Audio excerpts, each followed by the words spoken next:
To be a teacher, you must know something, isn't it? To be a guru, you need not know anything.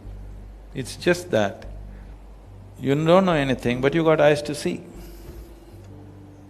Whatever you want, you can look and speak. But to be a teacher, you have to know something.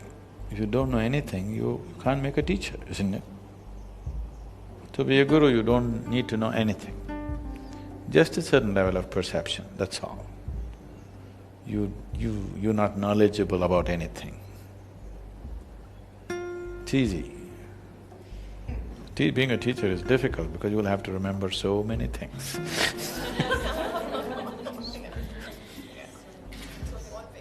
The thing is, you never try to become a guru.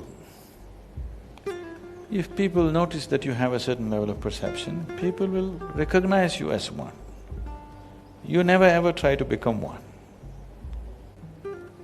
I've done everything to shake off the guru thing, but you cannot because people will one way or the other recognize it, wherever you may be.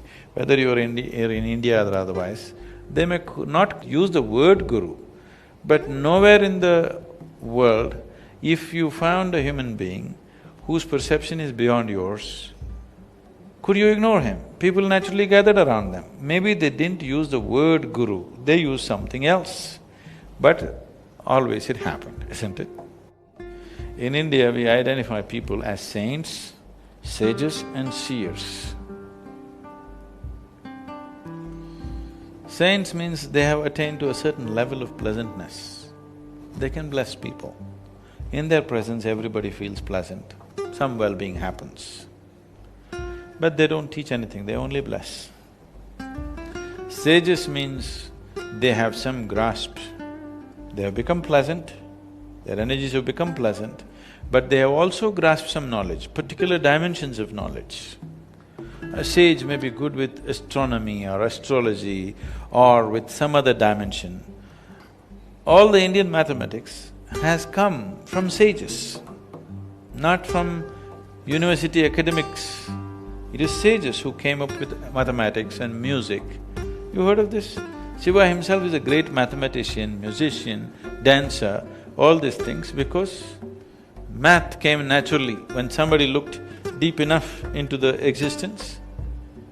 The mathematic background of it started finding expression in human intelligence and so they naturally became mathematicians. You must read the story of people like Ramanujam and others, they are brilliant mathematicians without any academic support because a certain level of observation, which is a sage. A seer means one who sees. See, it's a very appropriate expression, one who sees life just the way it is. Does it mean others don't see? Yes, others don't see. For others, their sense organs are interpreting. See, right now, your sense perception is interpreting this is day, night is going to come after this many hours. You ask the creatures in the forest, their senses are interpreting this is night, day will come after a few hours right now. So, it is the interpretation of the senses that you know, you are not seeing. A seer means he is seeing it the way it is. So usually or always, a saint will never claim to be a guru. Leave what's happening today in modern society. I'm saying in the tradition, a saint never claimed to be a guru. He was only a saint. He knows that his thing is he's become like a flower, he can bless. His fragrance will impact people, that's all he is. A sage is somebody who's always trying to explore a certain dimension of life. He can teach, he can do things. A seer is somebody who simply sees. He can do whatever, any of these things he can do or he may choose not to do anything. It's up to him what he chooses to do. He will do what is needed in the society at that time, or if he's not bothered, he will leave it and just sit. But he sees. So a guru must see, otherwise he cannot be a guru. He must be able to see.